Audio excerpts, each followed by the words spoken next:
சேலம் மாவட்ட பொதுக்கூட்டத்திற்கு வருகை தரும் தமிழக பாஜக மாநில தலைவரும் சட்டமன்ற குழு தலைவரும் ஆன திரு நயினார் நாகேந்திரன் எம்எல்ஏ அவர்களை வருக வருக என வரவேற்கிறோம். ஆர் ராஜேந்திரன் மாவட்ட பொதுச் செயலாளர், வீரவாடி சட்டமன்ற அமைப்பாளர்.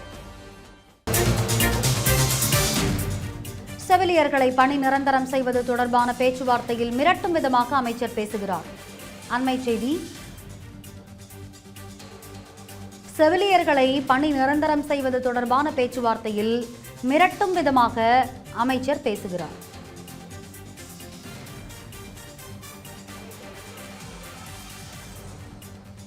ஓமந்தூரார் அரசு மருத்துவமனையில் பேச்சுவார்த்தைக்கு பிறகு செவிலியர்கள் சங்கத்தின் பொதுச் செயலாளர் சுபின் பேட்டி.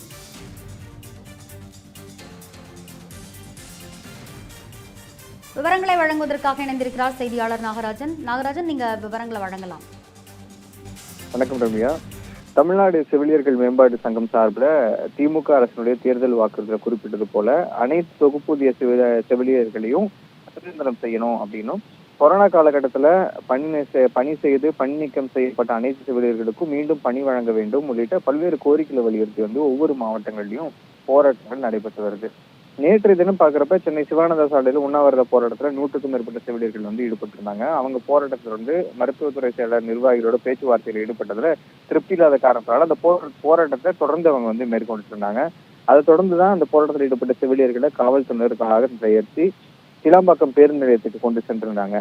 அங்கேயும் செவிலியர்கள் போராட்டத்தில் ஈடுபட்ட நிலையில தான் அவங்க ஊரப்பாக்கம்ல இருக்கக்கூடிய ஒரு தனியார் மண்டபத்துக்கு கைது செய்து அழைத்து செல்லப்பட்டு அங்கே வைத்திருந்தார்கள். இந்த நிலையில் தான் இன்னைக்கு ஓமந்தூரார் அரசு பன்னோக்கு மருத்துவமனையில மருத்துவம் மற்றும் மக்கள் நல்வாழ்வுத்துறை அமைச்சர் மா சுப்பிரமணியம் தலைமையில பேச்சுவார்த்தை நடைபெற்றிருக்கு. அந்த பேச்சுவார்த்தைக்கும் அழைப்பு விடுக்கப்பட்டிருந்துச்சு. 5 பேர், அதாவது பொதுச் செயலாளர், அவங்களுடைய நிர்வாகிகள் ஒரு 5 பேர் சேர்ந்து இந்த பேச்சுவார்த்தையில கலந்துக்கிறதுக்காக இன்றைய தினம் காவல்துறையினர் மூலியமாக காவல்துறை வாகனத்துல அழைத்து வரப்பட்டிருந்தாங்க. இந்த நிலையில தான் கிட்டத்தட்ட ஒரு அரை மணி நேரம் பேச்சுவார்த்தை அப்படிங்கிறது நடந்துருச்சு. அந்த அரை மணி நேரம் பேச்சுவார்த்தை நடந்து முடிந்ததுக்கு பிறகாக அவர்கள் வெளியே செய்தியாளர்களை சந்திக்கும் பொழுதுதான் விஷயத்த சொல்றாங்க. குறிப்பா அமைச்சர் மா சுப்பிரமணியன் மிரட்டுகிற தொனியில பேசுறாரு. அதாவது குறிப்பிட்டு ஒருத்தரை மட்டும் குறிப்பிட்டு அந்த போராட்டத்தில் ஈடுபட்டிருக்கக்கூடிய பொதுச் செயலாளர் சுபின் அவரே மென்ஷன் பண்ணி சொல்றாரு.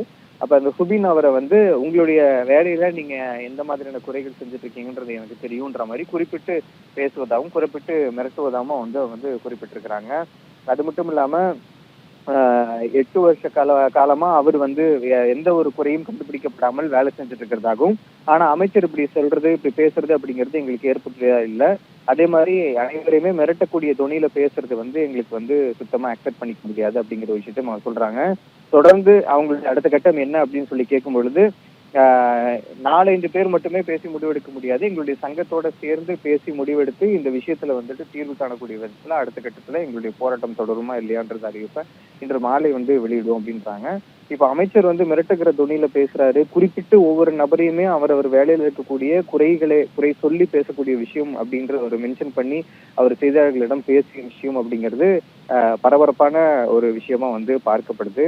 குறிப்பா அவர்களுடைய தேர்தல் அறிக்கையில குறிப்பிட்டிருக்கக்கூடிய விஷயத்தை தான் இவங்க கேட்டு பணி நிரந்தரம் வழங்கணும், அதே மாதிரி கொரோனா காலத்துல பணியிடை நீக்கம் செய்யப்பட்டவர்கள்லாம் சேர்க்கணும்ன்ற மாதிரியான விஷயங்கள்லாம் சொல்லியிருக்காங்க. ஆனா அந்த கோரிக்கையை கேட்கும் பொழுதே இன்று காலையே செவிலியர்களுடைய போராட்டத்தை பத்தி பேசும் பொழுது அவர் என்ன சொன்னாருன்னா, 2 வருஷம் அவங்க முன்னாடியே இந்த ஒப்பந்தத்தை பத்தி பேசும்பொழுது ஒப்பந்தத்துல கையெழுத்து போடும் போதே பணி நிரந்தரம் கேட்டு அவங்க அடுத்த கட்டமா நகர்வுகளை நகர்த்தக்கூடாது, பேசக்கூடாதுன்ற மாதிரியான விஷயங்கள் தான் வலியுறுத்தி அவங்க வராங்க. அப்படி இருக்கும் பொழுது அவங்க பணி நிரந்தரம் குறித்து கேட்க முடியாது, சீனியாரிட்டி அடிப்படையில அவர்களுக்கான பணி நிரந்தரம் வழங்கப்படும் சொல்லிட்டு அமைச்சர் பேசியிருந்ததை நம்ம பார்த்திருந்தோம். அதே போல காலி பணியிடங்கள் இருந்தா மட்டும்தான் அவங்களுக்கான வாய்ப்பு இருக்கும், ஆனா காலி பணியிடங்கள் தான் ஒண்ணுமே இல்லை அப்படின்னு சொல்லி அவர் குறிப்பிட்டிருந்தாரு. அந்த விஷயத்தையும் இங்க செவிலியர்கள் சங்கத்திட்ட கேட்கிறப்ப காலி பணியிடங்கள் இல்லாட்டி புது பணியிடங்களை உருவாக்கலாம், அதாவது இருக்கக்கூடிய படுக்கைகளுடைய எண்ணிக்கையை அதிகரித்து மருத்துவமனைகளை அதிகரித்து அது மூலியமா பணி நிரந்தர ஆணையம் வழங்கி செவிலியர்களை பணி நிரந்தரம் பண்ணலாம். ஆனா அது ஏன் அரசு பண்ண மாட்டேங்குது?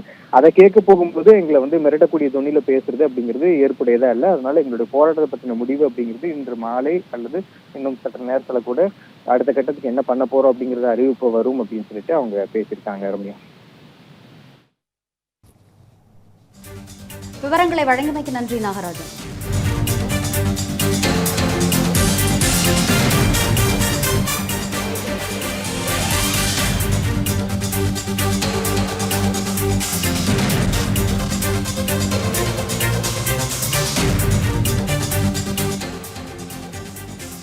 மருத்துவ பணியாளர் தேர்வு வாரியம் மூலமாக கடந்த 2015ஆம் ஆண்டு முதல் தேர்வு செய்யப்பட்ட செவிலியர்கள் அவர்களை பணி நிரந்தரம் செய்வோம் என்று தேர்தல் வாக்குறுதி வழங்கப்பட்ட நிலையில் அது தொடர்பாக நாங்கள் பல கட்ட கோரிக்கைகளை முன்வைத்தோம், தொடர்ச்சியாக போராடி வருகிறோம்.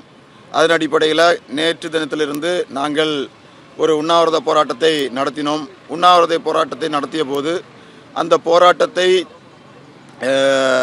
எங்களுடைய செயலாளர் அவர்கள் அழைத்து பேசியது எங்களுக்கு திருப்தி அளிக்காத நிலையில் அதை தொடர்வதாக முடிவு செய்தோம்.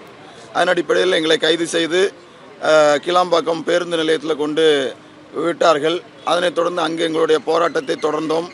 அதற்காக நாங்கள் கைது செய்யப்பட்டு ஊரப்பாக்கம் மண்டபத்தில் நாங்கள் ஒரு 730 செவிலியர்கள் மண்டபத்தில் அடைக்கப்பட்டோம்.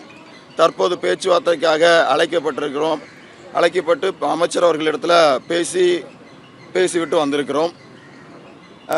எங்களுடைய பிரதான கோரிக்கை செவிலியர்கள் அனைவரையும் பணி நிரந்தரம் செய்ய வேண்டும் என்ற பிரதான கோரிக்கை. தேர்தல் வாக்குறுதியை உடனடியாக நிறைவேற்ற வேண்டும். சமவேளைக்கு சமஊதியம் என்ற உயர்நீதிமன்ற உத்தரவினை மேல்முறையீடு செய்திருப்பதை தமிழ்நாடு அரசு கைவிட வேண்டும் என்பது எங்களுடைய பிரதான கோரிக்கையாக இருந்தது. அதை அமைச்சரிடத்தில் தெரிவித்திருக்கிறோம். அப்படி இருக்கக்கூடிய தருணத்தில் அமைச்சர் அவர்கள் போகிற போக்கிலே மிரட்டுகிற தோனியிலே தான் பேசிகிட்டு இருக்காரு. 8 வருட காலமாக நான் இந்த தமிழக அரசிலே பணி செய்து கொண்டிருக்கிறேன்.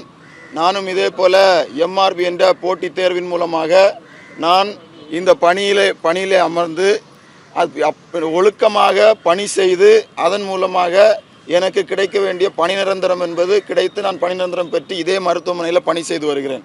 இங்கு ஒரு 6 மாத காலமாக பணி செய்து வருகிறேன்.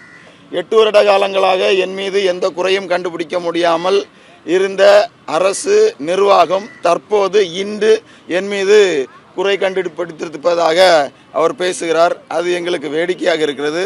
அதனையும் தொடர்ந்து நாங்கள் பேச்சுவார்த்தை நடத்தியிருக்கிறோம். அவர் சாத்தியமானதை செய்கிறேன் என்று சொல்லியிருக்கிறார். நாங்கள் எங்கள் நிர்வாகிகளுடன் பேசிவிட்டு இதற்கான முடிவு இதை தொடர்வதா இல்லை முடித்துக் கொள்வதா என்பதை பத்திரிகையாளர்களிடத்தில் தெரிவித்துக் கொள்வோம். நான் தனிப்பட்ட முறையில் நாங்கள் மாநில நிர்வாகிகள் வெறும் 5 பேர் நினைத்து இதை நிறைவு செய்ய முடியாது.